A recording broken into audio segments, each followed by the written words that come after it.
Hello, I'm Ellen Briggs. Feels like I'm a newsreader. Good evening, I'm Ellen Briggs. Had it by accident. I was writing a book and I thought that I would contact Mandy Nolan, another fabulous comedian who ran comedy workshops, and I asked her if her workshops would help me with my writing, and she said, yeah, they will, but you have to do stand-up at the end of it. And I thought to myself, no, I'm not doing that, but she's a giant bully and made me do it, and I loved it. So that's how I got into it. Oh, before comedy, I've done lots of things.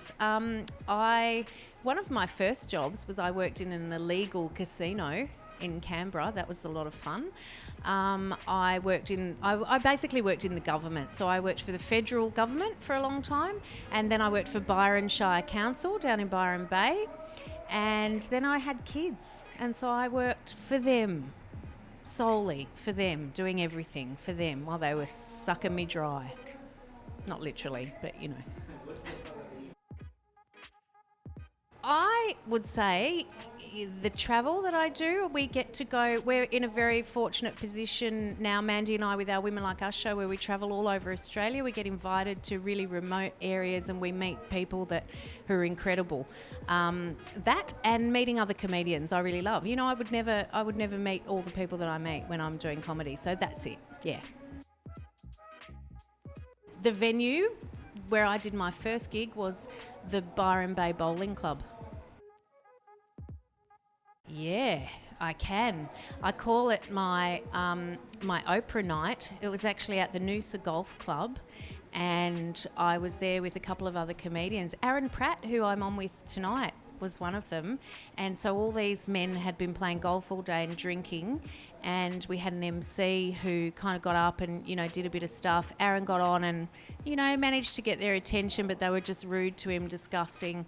I got on as the feature and they were just vile. You know, there was a man who was probably in his 70s who was kind of mimicking masturbation, and I just went, I'm not doing this. And the reason I call it my Oprah gig is because I had a roving mic and I basically walked out. Remember Oprah used to go, you get a car and you get a car. I basically walked out and went, you can get fucked and you can get fucked and fuck you and all the way through the crowd right out to the back.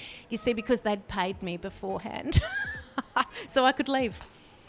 So, well, that's not really me bombing though, is it? That was them bombing, but yeah, it was bad. It was bad. It hurt.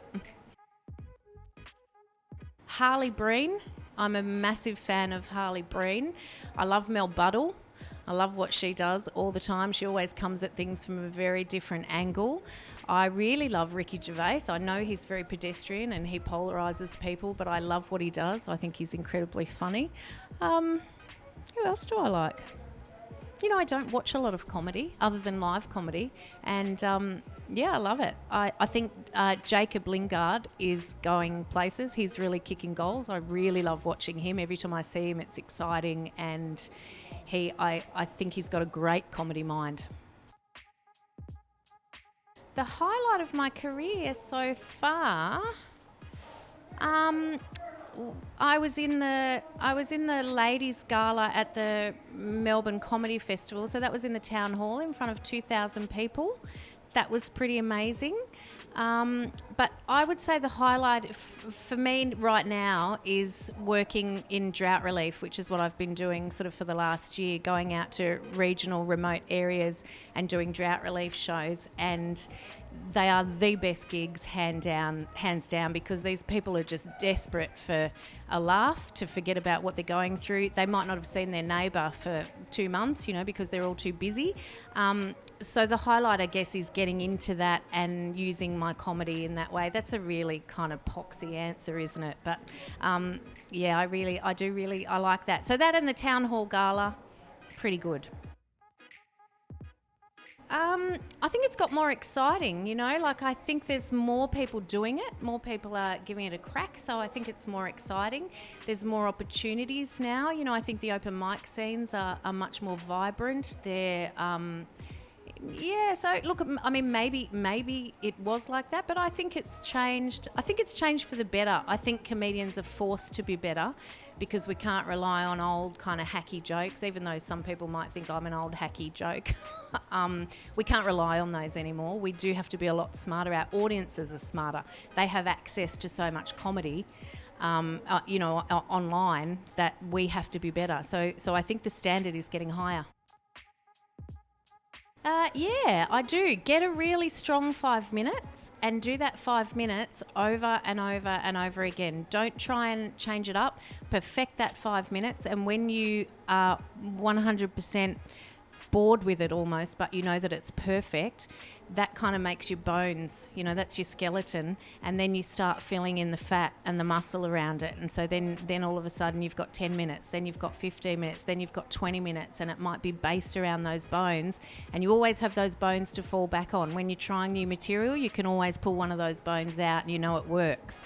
I think people fall into the trap of thinking they have to do new material every time they get on stage, and they absolutely don't.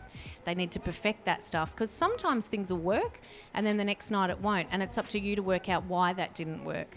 And you might do a joke 30 times until you actually nail it with your timing. And so that's what I would say. Get that 5 minutes and make it the strongest 5 minutes that you've got, and then move on with your other stuff. Keep writing all the time, but work on that 5 minutes. I'm on here at the Sit Down Comedy Club, and this year I've got lots of interesting things coming out. Lots of sort of different stuff. Some corporate stuff.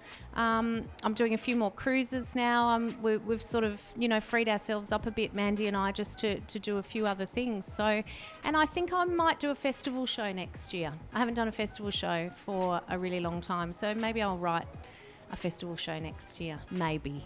Thanks for watching. I hope that was interesting. I can't imagine it was. But anyway, thanks for watching. If you're still watching at the end, you can follow me on Facebook, Ellen Briggs Comedian. I am also on Instagram. I think it's just Ellen Briggs. Twitter, Ellen Briggs, all just Ellen Briggs. Find me on there. There's lots of pictures of my dog. I have a new dog and he's adorable. His name's Stanley. Get on there and check him out.